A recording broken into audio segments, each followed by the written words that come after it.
Welcome to the show, Dale Razors. It is episode number 803 today on Monday. What is it, May 19th? Yeah, it's the 19th. How are you guys? I'm fresh back from Las Vegas, Nevada.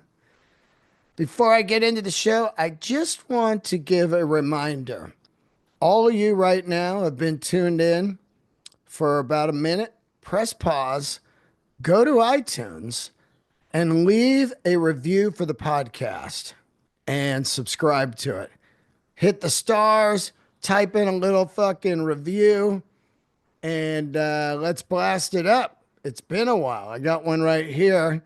This is the last one. It was, look at this is how long ago the last comment was in review. March 19th. The Chris Hayes episode is fantastic. I said it before, Dean's passion for music and culture is evident during his interviews and is why he's one of my favorites. Thank you, my man. What was his name? Sorry. Jason in Eugene, Oregon.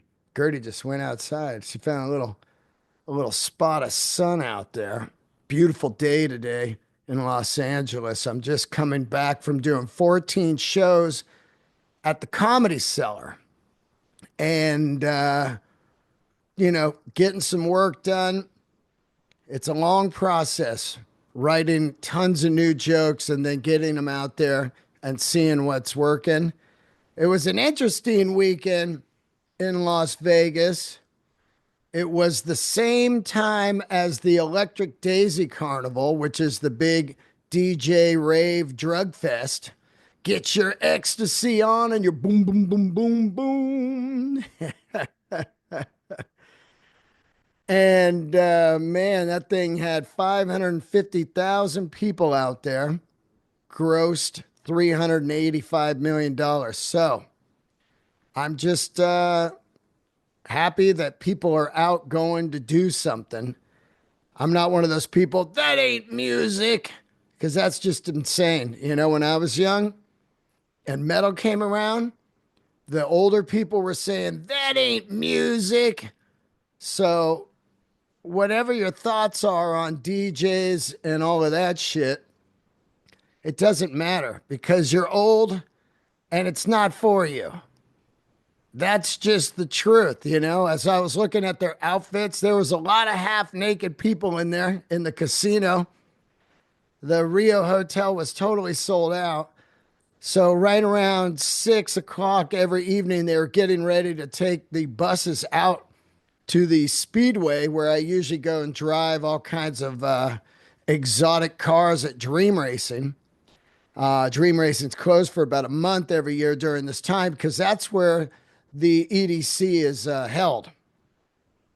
But as I was walking around, you just see people wearing all kinds of crazy shit, half naked. Some people that shouldn't be naked, they don't have the I'm naked body, especially in a casino. A lot of long backs in there. No butt, just a long back, looking like a turtle out of its shell, just squirming around the casino.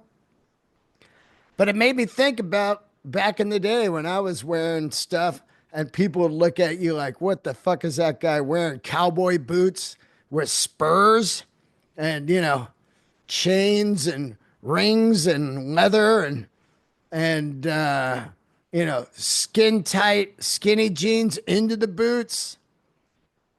Everybody has their thing, man. And if you don't dabble in it, a little bit of it, you become a tumbleweed.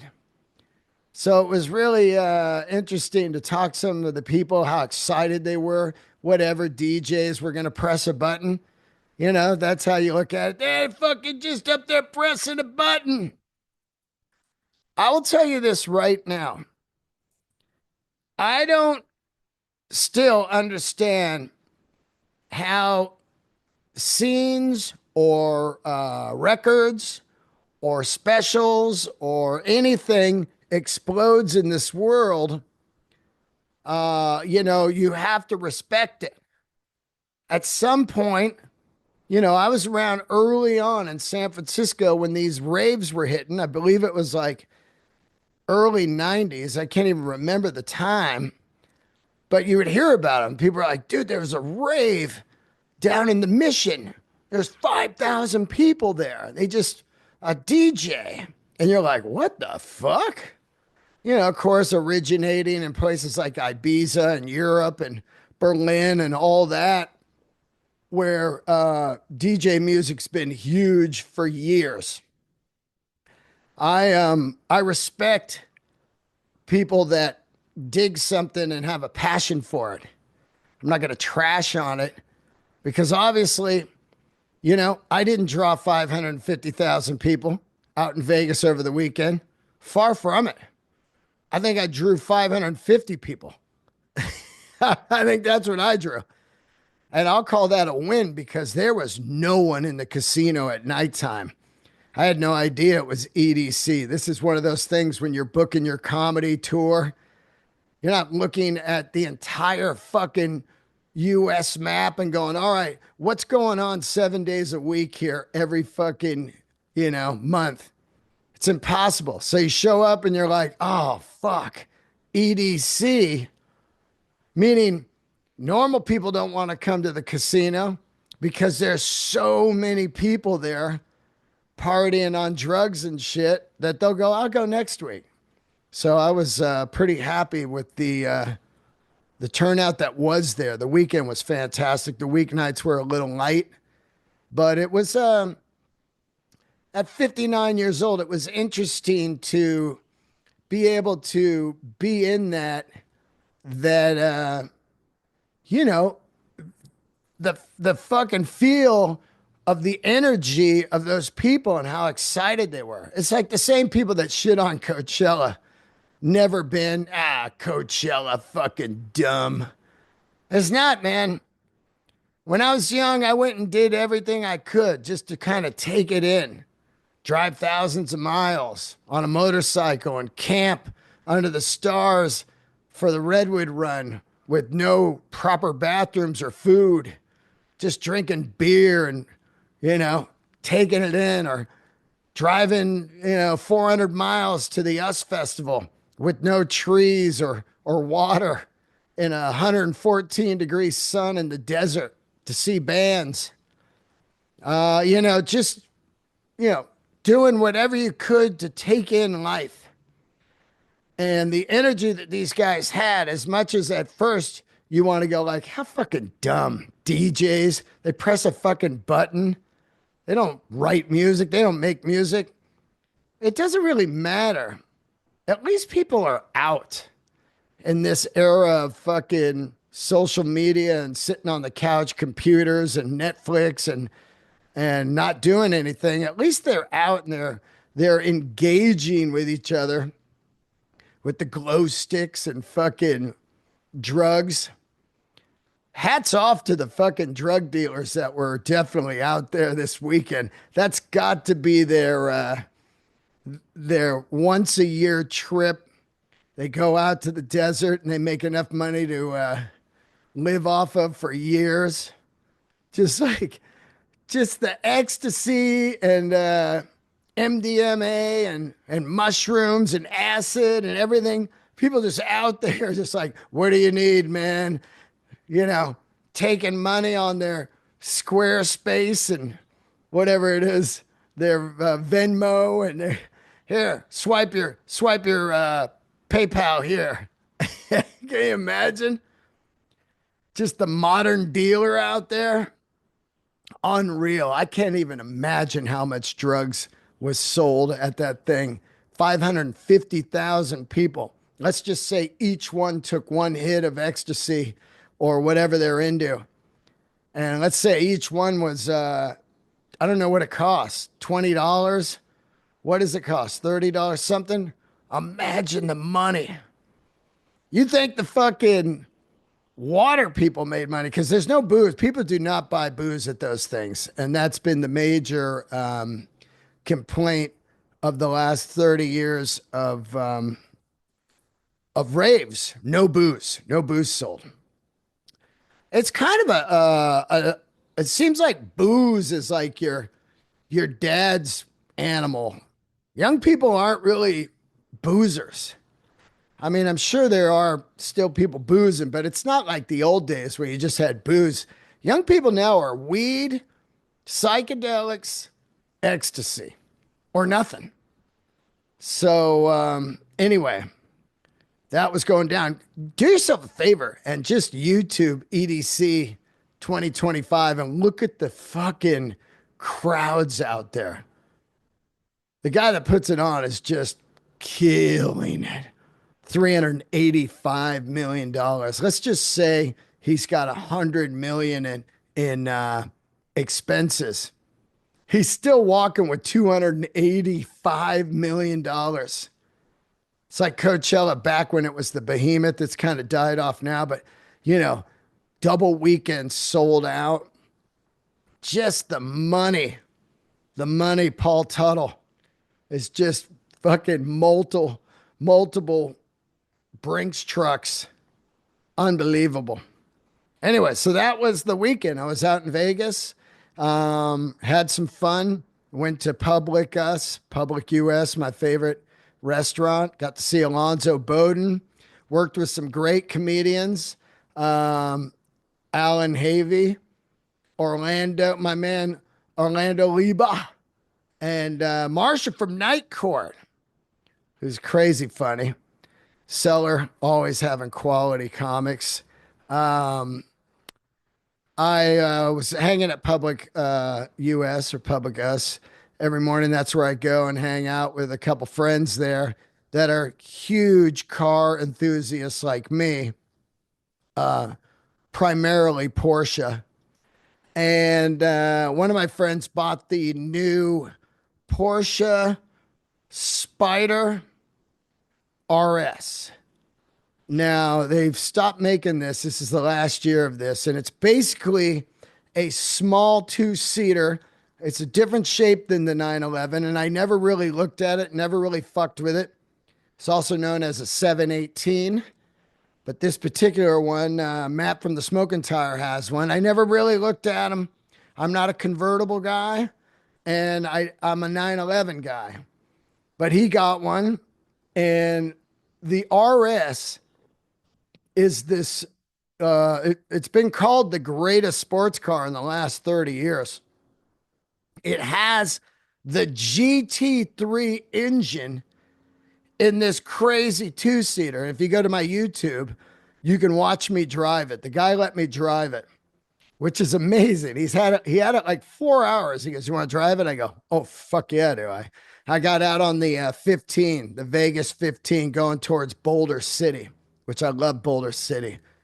Wouldn't mind, I wouldn't mind retiring out there and just boogieing around Lake Mead on a kayak with Gertie. Anyway, I get in the car and it's this atrocite or something green. I forget the name. Porsche has all these weird names for their colors. I get in this thing and it only comes PDK automatic. I hit the sport mode and I open up the exhaust and I get onto the 15 and I fucking hammer it. And I will tell you, I have not felt this kind of torque and insanity, minus electric cars, of course. That doesn't count.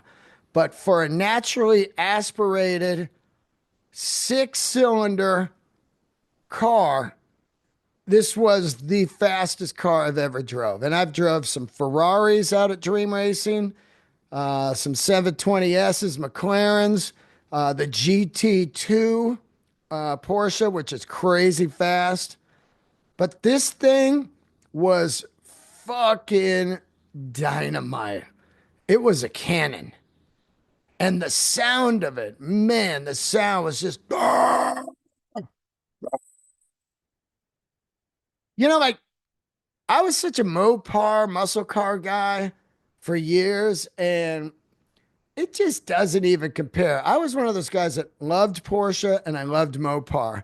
I don't even look at Mopar or muscle cars anymore at all. I don't look at them at the Meekin auctions. I don't look at vintage Hemis. I have no interest really. In the last year, this has happened to me. at even vintage cars. I'm so into the new technology and the power and the comfort and the design of the new Porsches that I don't even look at other cars. I am just in awe of what this company is doing. And it is unreal actually. There's always that guy, you post the video up and they're like, yeah, I wouldn't fucking pay that. Even though I don't even have the money, I wouldn't pay that. I don't understand that that thought. I really don't understand, and it's been it kind of affected me over the weekend, and I've been trying to pull through it, but just the mentality and the rage that's going on and the hate of anything out there. Everybody hates everything. It's fucking wild. And it really was kind of fucking weighing on me over the weekend. Just like, as much as I don't watch the news, and as much as I try not to do anything, I have to be on the internet to constantly promote what I'm doing. Especially in this era, I got the new special out, which, by the way, 35,000 views as of 3 weeks now, fourth week going on the fourth week. And I can't thank you guys enough. 35,000. I think it's just gonna be one of those slow cookers, unless something really crazy happens. You know, like you get a fucking Dave Chappelle to tweet about your special, and it'll be over with. But 35,000 views, fantastic.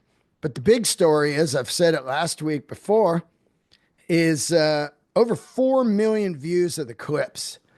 The clip Nice Bike has just exploded. It's its own world now. It's past 2 million. It's crazy. But anyway, I don't really want to be on the internet because of the amount of rage going on out there. It's crazy. So I posted the car on YouTube, and there's the guy, fucking dumb. I would never pay that for a car. I never had that mentality. I'm more like, how can I get that car? What can I do, work wise? How much harder could I work to get something like this? Or not even think about getting something like this. How about just going like, who made that? This is where I come from. This is like the roots of my Grail podcast, or all the artisans that have been on here for years.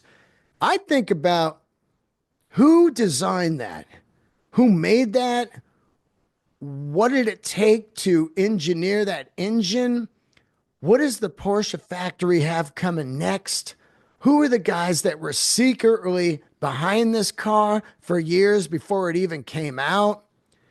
I mean, the like I said, the design, the architecture, the everything about this car, or any car that, of course, I love the Prius. It's $35,000, the new one. I think it's fucking fantastic. If I only have one car, I have a Prius now, a 2000, I think it's 18. It fucking does it all. Who designed the Prius? Who is the guy that came up with a car that gave 90 miles to the gallon without being full electric, doing the hybrid engine? Who's the guy that built the Prius, a car that is literally a fucking, indestructible, just ultimate machine? I mean, if you don't have any money and you go, I got to get a car and I need it to last for 20 years because I can't just buy another car in 5 years. Toyota came up with it. They have you covered.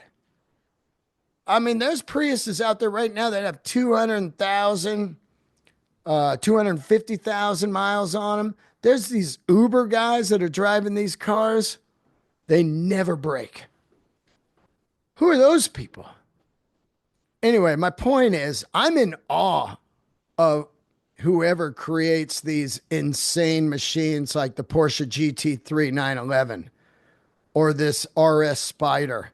I'm in awe of the people that come up with the paint colors, the paint to sample, the zillions of different colors, the non-blah world. I saw a thing on Instagram where somewhere along the way, the auto industry just started making every car tan, white, gray, and what was the other car color? Like a, just all blah, just giving you a blah life. And there was some kind of conspiracy theory about it of just getting people in line in life to just answer to the big machine.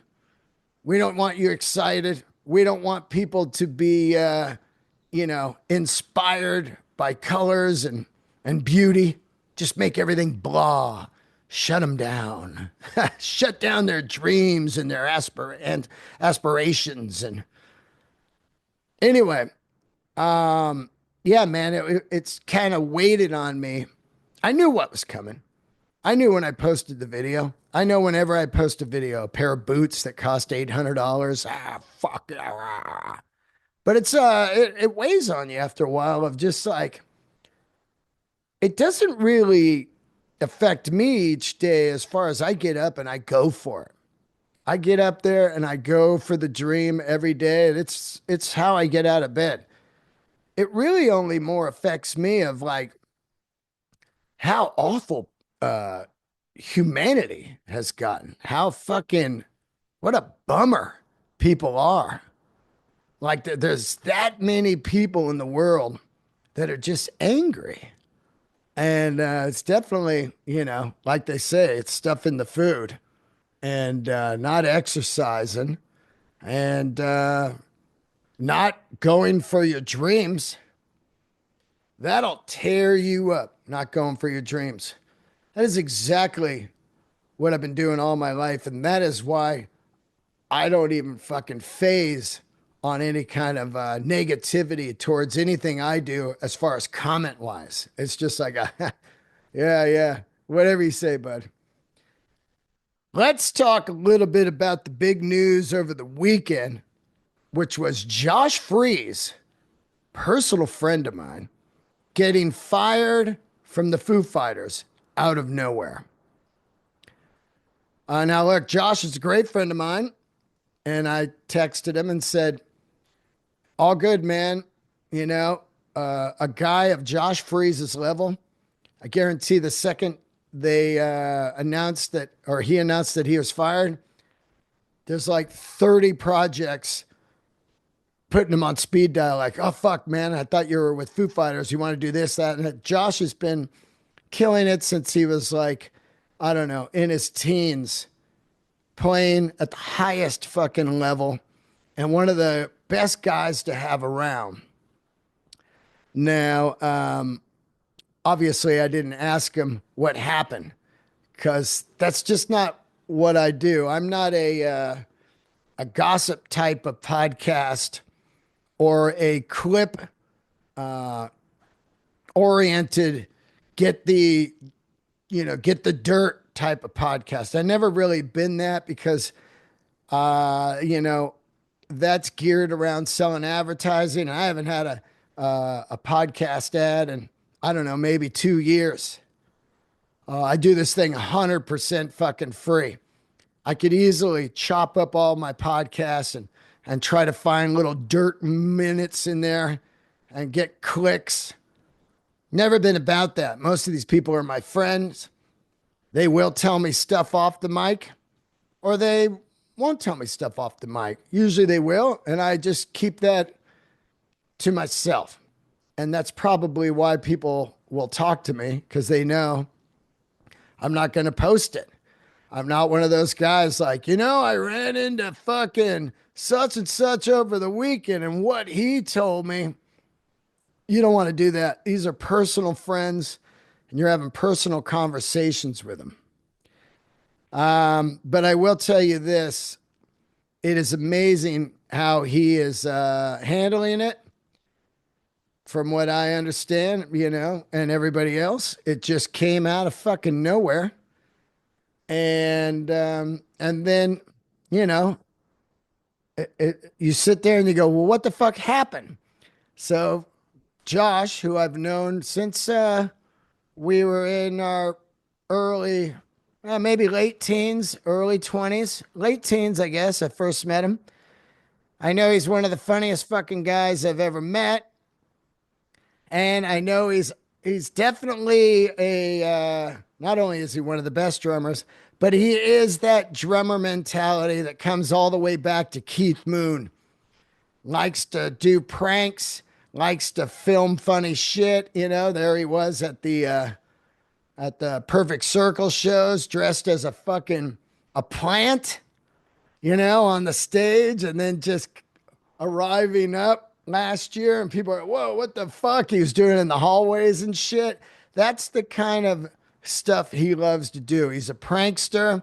He loves to keep the spirit high on the road. The road can get gloomy. It can get very gloomy. And I'll tell you, whenever I see Josh, which has been a lot over the last 5, 6 years, whether it be I go to one of his gigs or he's down at a comedy show that maybe Bill Burr and I are on or whatever, it's always a fucking pleasure to see this guy. And it's always a pleasure to hear his drumming on records and live.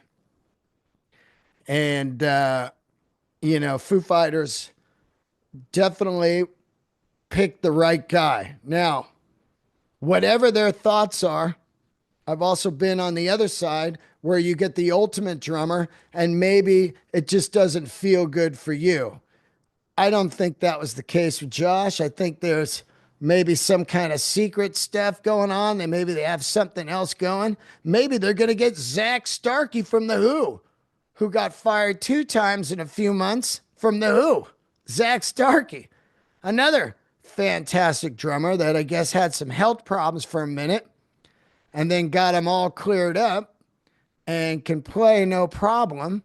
Now, I don't know Zach at all, and I don't know the insight on that either. But it did look like there was some kind of health thing. And then, I don't know, maybe he went in. He said his bass drum was affected a little bit, but then he got the surgery or whatever he did. And he said his bass drum is not affected anymore, his bass foot, and he can play fine.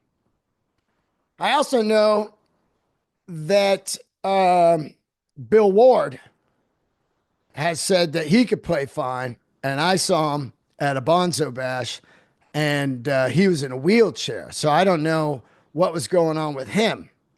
So everybody has their egos, and that's how musicians are. If you don't have an ego, I don't even think you can get into the fucking biz because you need to have a little bit of ego to get on stage. But Josh, being the funny fucking guy he is, posted up the top 10 reasons why he thinks he got fired from the Foo Fighters, and they are fucking great. I wrote some of my own also, but number 10, once whistled My Hero for a week solid on tour. That, some people, that's a funny one because some people are just humming. These people that hum all the time, or they just whistle. I had a guy recently that was snapping on a plane I was on. No headphones, nothing, just. And I was like, whoa, what the fuck are you doing? Just snapping with no headphones or music going. What are you snapping to? Also, it is not the 40s. People don't snap anymore. When was the last time you were at a concert? You just saw people, all right. Yeah. Anyway, the hummers, the whistlers, all those things that'll be an ice pick into your ear when you're having a bad day. I used to do this bit where, the barista was just a dick. Whenever you go in and you get that dick barista thinks he's all cool. And you're like, dude, you're working at Starbucks, right? And then I said, just sing a shitty song to their face and they'll be fucked all day. So he'd be like, Americano for Dean. And I'd go up and I'd be like, oh, thanks, man. Who let the dogs out? Ooh, ooh, ooh. And I just drop that little nugget into his fucking brain. And then, 2 in the afternoon, he's like, who let the dog? Fuck that guy. Fucking burn me with this goddamn big hook. So someone, you know, whistling the my hero. It's a lot like when you fucking if you just whistle that Scorpions Gorky Park,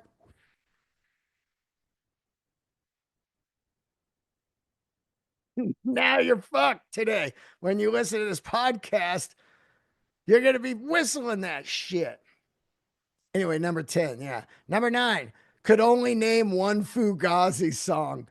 This is so fucking funny, man, because that has to do with anybody that's totally indie. I'm indie. I know this guy in the comedy world, and he's not a comedian. He's in the business, and he thinks he's so fucking indie. The guy is just so phony, you know? Just rich parents and shit. Like, oh, yeah, I only like such and such. Like, get the fuck out of here, dude.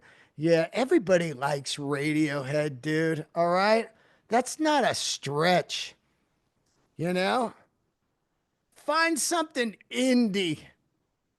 I like Radiohead. It's like, so the Fugazi thing is just perfect nail, you know? I love Fugazi, and I'll tell you this right now.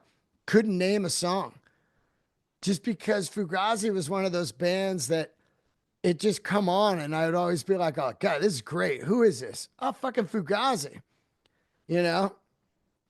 And that whole world that Ian created, man, just the $5 concerts and everything.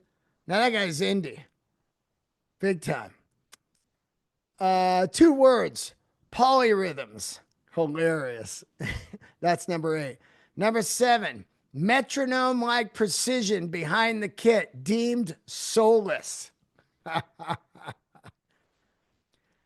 That one is such a musician's inner one, because there are these drummers that are fucking perfect. And, but then there's this argument.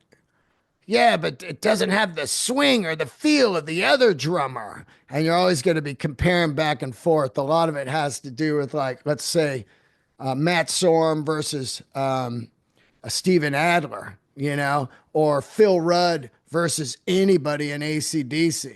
They're just fucking machines. Phil Rudd is one of those rare guys that has it both. He's got the swing, the groove, the feel, and his fucking timing is pretty goddamn dead on. Anyway, so a lot of drummers, they obsess with timing. They freak out if they slow down a little bit or speed up because there would be this time back in the day where people would be like, "Oh yeah, we're thinking about checking out such and such," and they go, I don't know, kind of a funky meter, and you didn't want to get that stink on you. Funky meter, meaning either you speed up or you slow down. But all the great drummers, you know, uh, Bonzo and Keith Moon and any drummer you think, some of the cool things about them is how they're able to control and speed up on purpose. And that's, into a chorus or a bridge or something. It's fucking cool. Anyway, so deemed soulless, metronome like precision behind the kit.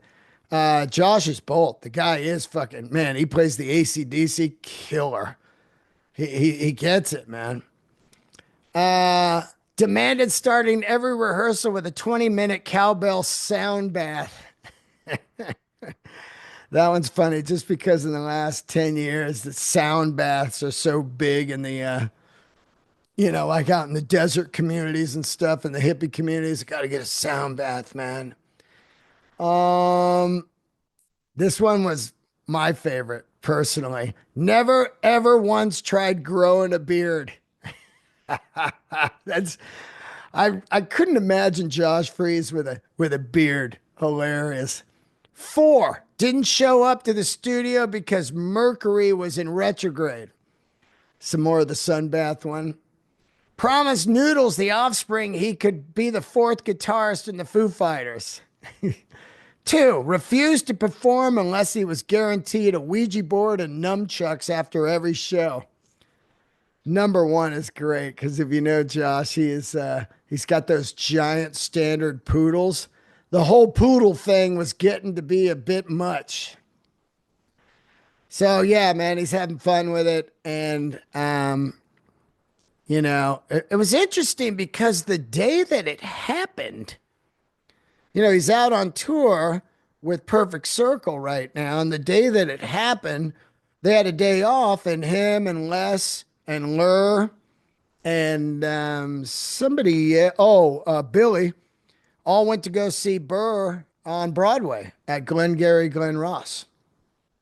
And so it was weird. There he is. There's Josh backstage. And then a couple hours later, bam, everywhere that he was fired. And, so Josh is going to be fucking more than fine. But it does cast kind of a dark cloud, another dark cloud over onto the Foo Fighters. I've never been a Foo Fighters guy. I've said it millions of times. I don't hate them. I never got into the music. It was always just kind of, yeah, I like all the guys in the band. I really like, Taylor, rest in peace. He was a fucking, a rock and roll soul, man. And, still awful that he's gone. And obviously it's been a challenge. I don't know anything about this at all, but I would assume that when you have a guy like Taylor in the band and it's your best friend or whatever, and then, it's almost maybe a little bit like the Jason Newsted situation where you get an incredible player. Jason, just fucking love that guy. And you get him in the band and you just keep going. And then one day you're like, fucking Taylor's not here. A lot of people are saying, oh, his son's going to join the band or whatever. I don't know what's going to happen, but I will say this, and then I'll move on. Josh will be fine. He's young, still top of his game, incredible human. He's played on millions of records. People fucking love him. He's not like an unknown where he just going to disappear and work at a Burger King in Memphis. That's not going to happen. The guy's been killing it for years. Tour dates coming up.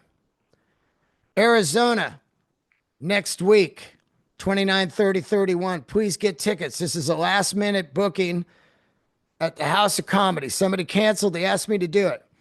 Now, the weight of the draw is not really on my shoulders, but it would be fucking amazing to pack these shows out and be like, yeah, I was only booked 2 weeks ago and there's still a great amount of people. Anybody you know in Arizona, tell them to come see me out there at the House of Comedy. DeanDelray.com for all the tickets. A couple weeks after that, I will be in Fort Collins, Colorado, at hands down top 3 favorite clubs of to me ever, the Comedy Fort. I am looking forward to being there. I know the weather's going to be extremely beautiful probably, so it'll be a challenge to get people indoors. These places where it snows and shit, you want to work in the winter because people are used to snow. They'll drive in it. They'll go to the gigs. They want to get out of the house. They're like, fuck it, let's go see some comedy. But once that goddamn sun comes out, you are fucked. Because the people are hiking, mountain biking, boating, motorcycling. They're doing shit before it gets dark and cold again. Fort Collins, Colorado, Comedy Fort. Next one will be Texas, Fort Worth, Texas. And that is in July, I believe 18 and 19. And the tickets for that are deandelray.com. And this is the first time I'll be headlining on my own in Fort Worth. I've been there before with Marin years ago. And then Reno, the Laugh Factory is coming up. And then back to Acme, I believe in November. Hold on, let me tell you the Acme one right now. Just got that going, which I fucking love Acme. Oh my God, it's so good. Acme is in. Sorry, I am dragging here like an idiot. Now I can't even fucking find it at all. God damn it. You know? You think it's just like right there, the flyer. Let me get this, it'll be easy. No. Okay. Acme is. What is this shit? Um, I don't know. Oh, here, I know. I'll go to the fucking booking email. It is November 12th through the 15th. So that's a ways away, but it'll be nice and chilly out there in Minnesota or Minneapolis or whatever you call it. Um, Looking forward to going back to there. That was the club I did right before I shot my special. And I really, really always want to do good for the owner because he is a great, great dude. Speaking of great dudes, I didn't mention while I was in Vegas, the amazing Jakey Lee came down to my gig. And Jakey Lee and I have been friends for, I don't know, 10 years. And I just fucking love him. He was shot like 8 months ago or something. I just couldn't even believe the news. He was walking his dog at night late. Some guys were trying to steal a motorcycle. He said, "Hey, what are you doing?" They turned around and opened fire on him. This is the first time I got to see him since he was shot. He's up, moving around, no problem, in incredible spirits, laughing. We went out to dinner, had some steaks. He had the chicken, actually. He watched the show, and then we hung out for a long period of time and talked about the shooting. They caught the shooters. They went and looked at every ring cam in the neighborhood, and these idiots got in their car with their own license plate a couple blocks away, like a bunch of fucking dumbasses. I guess one of the guys was 17, the other one was like 22, and they caught him. So they're in jail. Jakey's better. He said the one that hurt the most was his foot. It fucking blew up like his foot, but he got shot through the arm and then through the side. And he said something funny. He goes, "Yeah, I got age spots that look worse than these bullet wounds." But he's getting ready to go out there and be part of that Black Sabbath last gig ever in Birmingham, July 5th, which is now kind of turned into this humongous behemoth of a concert. It's almost ridiculous because it's one day, one stage. I mean, they got to get a rotating thing. There's no way. I mean, everyone and their fucking grandma is playing this now. I'm not going to tell you the songs Jake's playing because I don't know if he made it clear what he's playing, but obviously it's Jakey Lee era Ozzy. And he told me, I was excited. He's flying out there, he's playing two songs. He showed me the guitar that he's going to be playing, which immediately was something I asked. Charvel is making him an exact replica of the old Purple Burst that he played back in the Ozzy era. The first one he had was the Charvel that was white with the black pick guard. He also played an SG Junior with the P90 in the Olympic white, or is it Polaris white? Because it's because it's Gibson.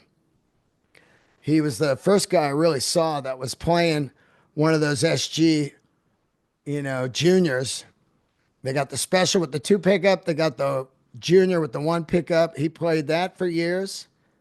And then he had a few different amazing Charvels, a blue one, and then this purple burst. So they're making him the exact one, and he's going to be flying out there, rehearsing for a few days. That all the guys, all the groups are staying in one hotel, so it's going to be a lot like that fucking old days Moscow, super concert that they had in Moscow back in the day with Motley and Jovi and all those bands to, Doc McGee got in trouble for dealing drugs or whatever and put on this massive benefit concert. So this is going to be very similar, a whole hotel. I really want to go. I could go, but I just don't, to be honest, I really don't have the money to go out there. It's going to be easily a $5,000 to $6,000 trip. You got the flights, hotels, food, Ubers.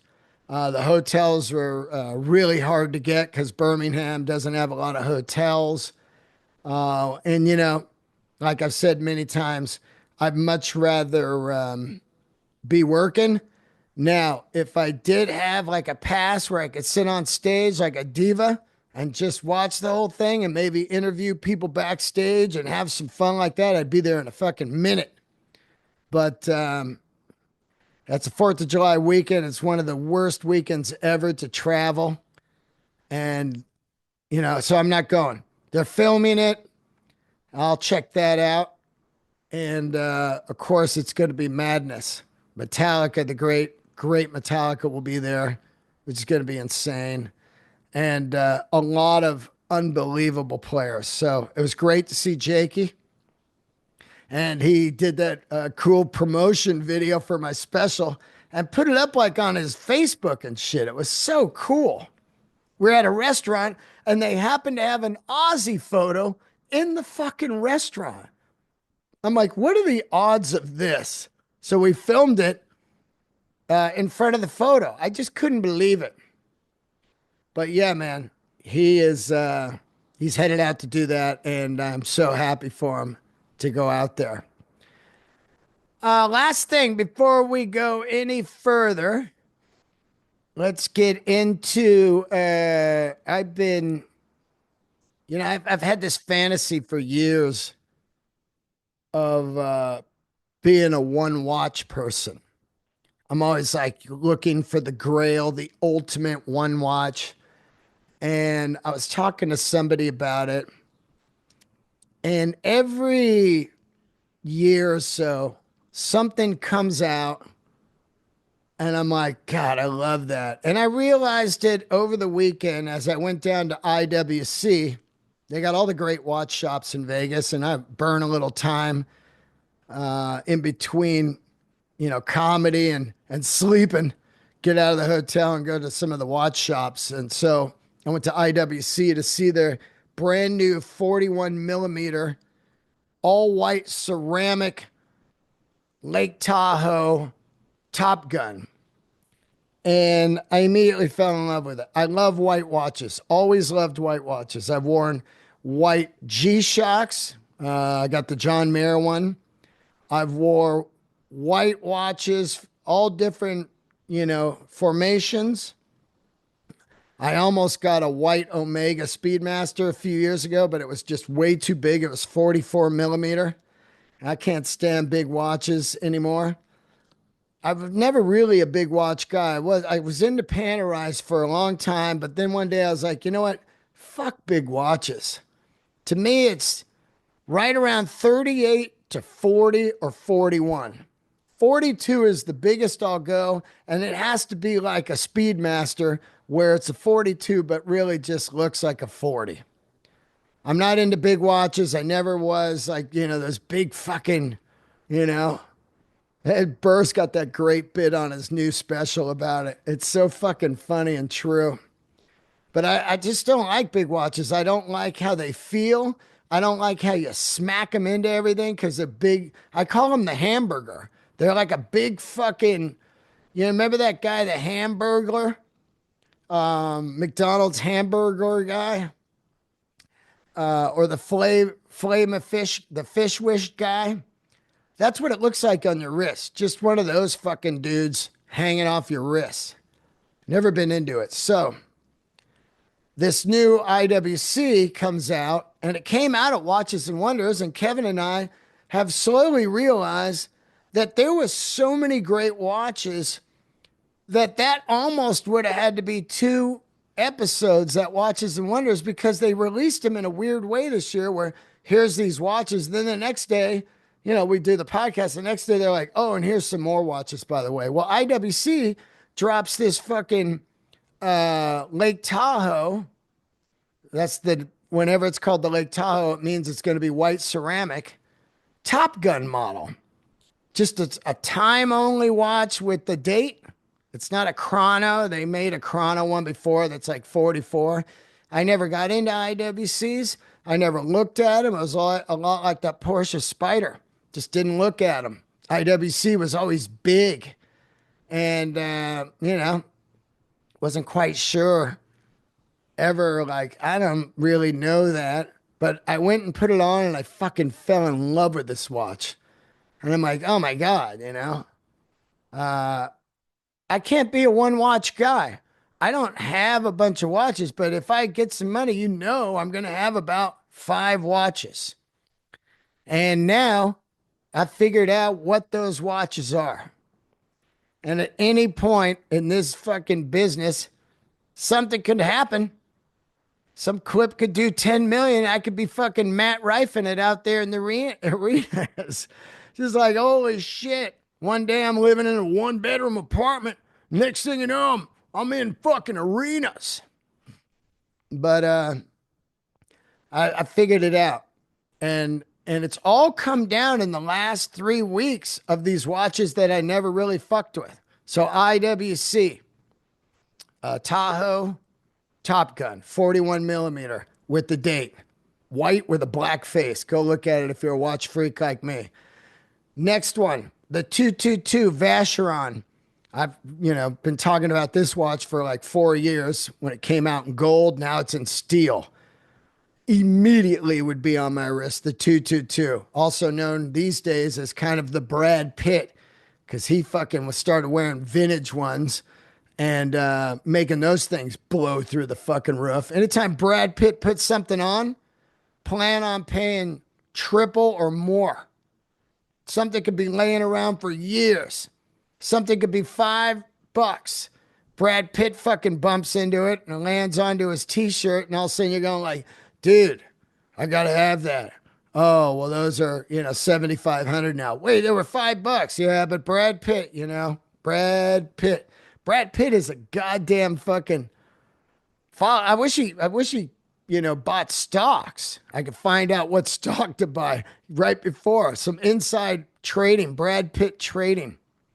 Brad Pitt fucking up the program.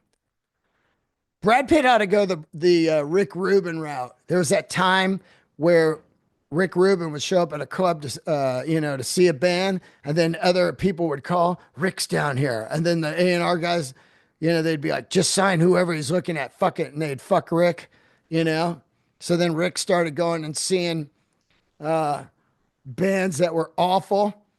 And then people would be like, Rick's down here. And they're like, what's he doing down there? I don't know, but he's here. And they're like, fuck, I guess sign the band. And Rick would slip out the back door and go see the band he really wanted to see.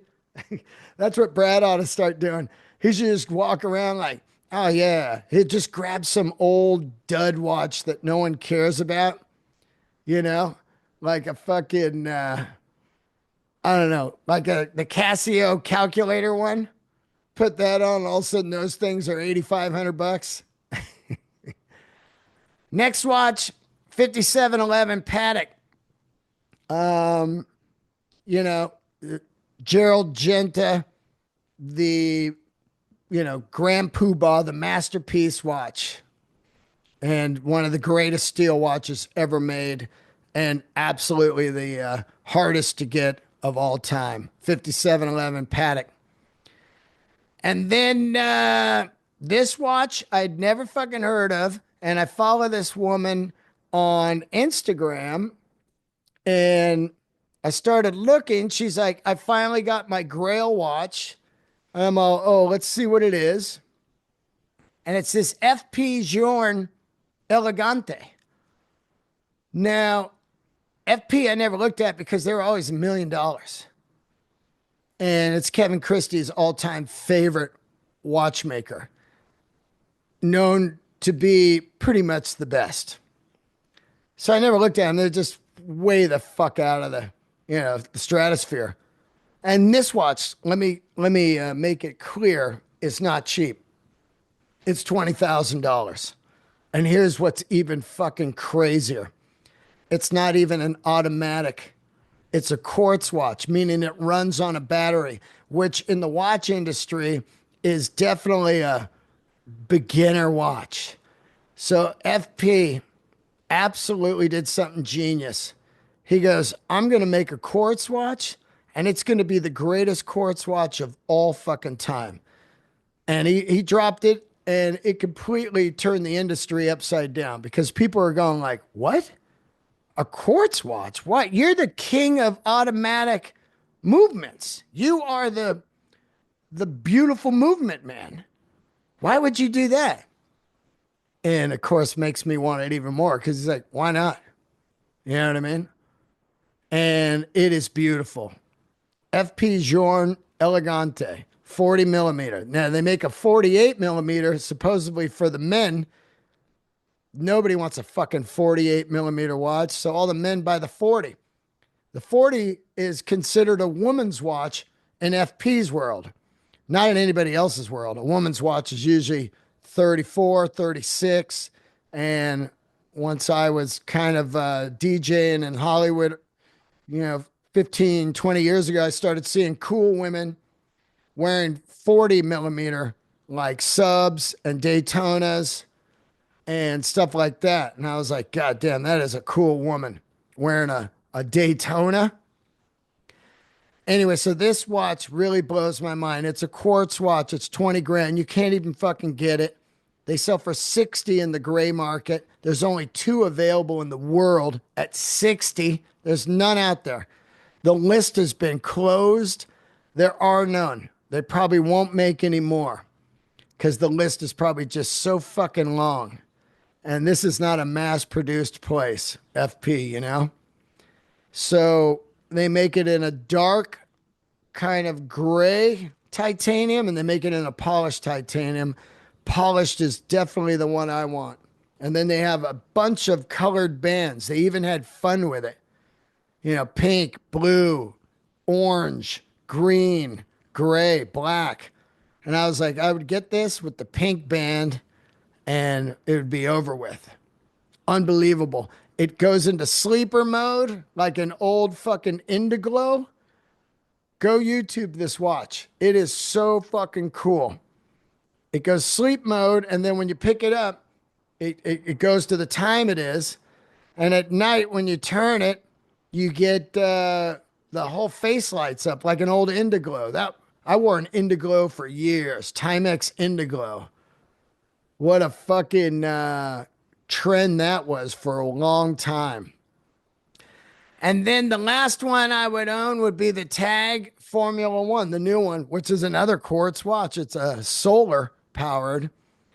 And that's the collection right there. So the IWC Pilot, Lake Tahoe 41, the FP Journe Elegante, the 222 Steel Vacheron or gold if I was balling, the Patek Steel 5711, and the Tag Formula One with the green bezel. And that, oh shit, one last watch that I never even heard of, and I was over at a friend's shop and tried it on, the Laurent Ferrari Sport Auto Titanium. Dig into that. It looks like an AP 15202 fucked a 5711 Patek, and they had a baby, and it would be this Laurent. And it is. There it is. There's the collection. So that's how I get out of bed every day, hoping to you know, keep writing great bits. Which, by the way, tomorrow I am dropping a, a classic 13-year bit. I started doing it 13 years ago and I added it into the special in the last 2 weeks. I was like, I must put this bit into the special just to pay homage to the really the first bit that kind of started spring loading me in the biz around town, Comedy Store and other clubs. People were laughing. No matter when I did this bit, it fucking killed. And that's kind of like when you're starting out, you're like, oh my God, I got a good bit here. People are fucking laughing no matter what. And that bit is nuts to butts. I'm dropping it tomorrow. So if you could, please share it with everybody you know. You know, on your Instagram, your Facebook, your Twitter, your X, whatever the fuck you want. Email it to people, text it to them. Let's see what we can get on this. It's a bit that meant a lot to me back in the day. Still means a lot to me, man. I figured a way to, 2 weeks before I shot the special, I go, I want to put this in the special. So I had to relearn the bit. I had to go to YouTube and watch the bit, then relearn it, and then relive it kind of on stage to make sure I could get it to work. And it started fucking popping off big. And I was like, oh, wow, fuck, it's working. Because usually with me, once a bit's old, it's hard for me to get it working. But I'm working on that part of my career of being able to really take some older bits that I've shelved and bring them back out and dust them off. Better comedian now, and get ready to film some of the stuff that I didn't put in the special. Try to do a 30-minute here in the next few months. I did 25 minutes at the Cellar on Saturday night of all new and one old, and it felt great. So I'm going to be running this like crazy so I can film it somewhere. And hopefully, like I said, out at Joshua Tree. So share that bit and get your tickets, DeanDelray.com. Leave a review on my iTunes and keep leaving those comments on the special on YouTube. Join the Patreon. It's been a while since I've seen any new Patreoners. Patreon.com/DeanDelray. I appreciate you guys. Candles lit. Have a great week. I will see you in Arizona. Hasta la vista, baby.